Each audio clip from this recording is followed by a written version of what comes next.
Hi everyone, and welcome back to my channel. I'm Leeahd. Today, we're diving into the third video in my daily painting series. If you missed the earlier videos or the project announcement, check them out after this video to learn more about the project. The TLDR is I'm doing daily paintings and videos and selling them for a special price. This piece is a 9x12 painting on ABS, inspired by a photo I found online. As always, I'll link and credit the original in the description below. I have to say, this one was an absolute pleasure to paint.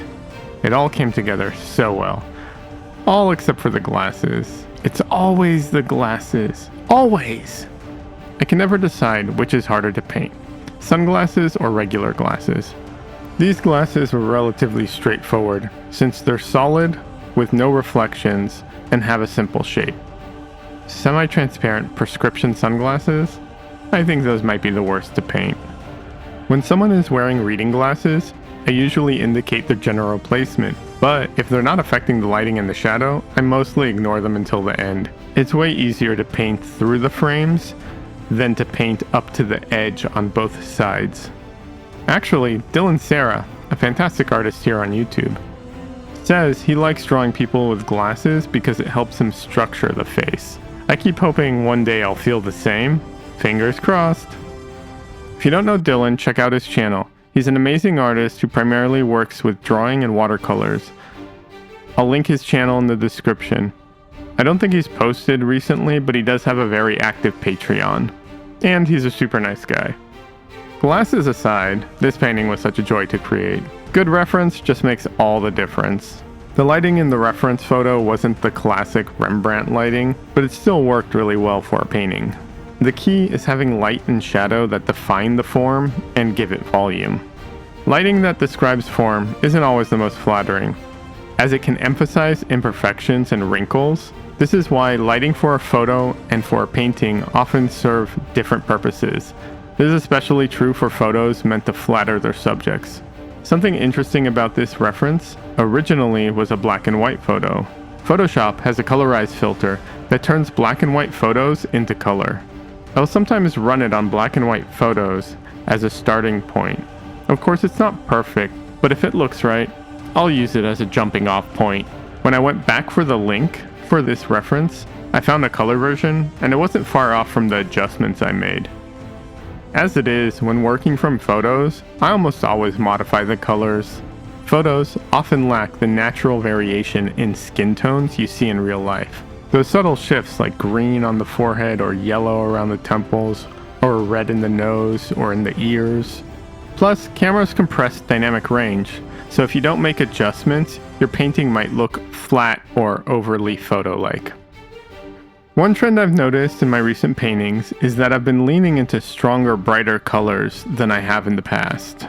For instance, part of the hair here is paint straight from the tube, which is rare for me.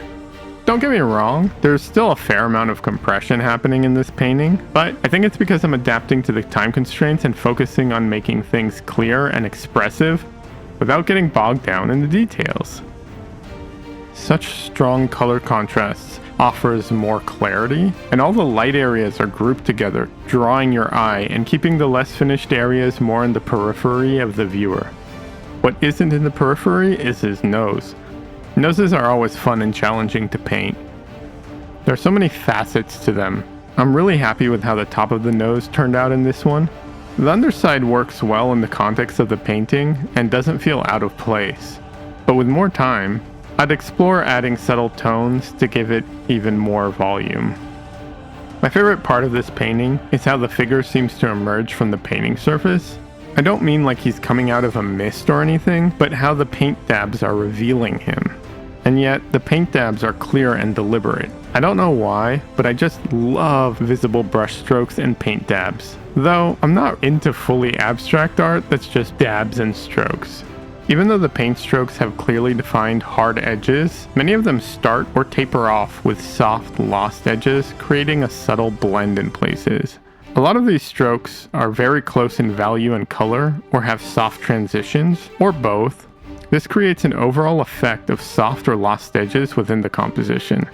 When you squint, all of those brush strokes that have all that detail in them that are close in value just blend together, and you can see how the composition functions as a whole. But when you get up close, you can really appreciate the texture and detail of the paint dabs. Towards the end of the video, I include a scrolling zoom in of the painting so you can see all those paint dabs and really take in the brushwork.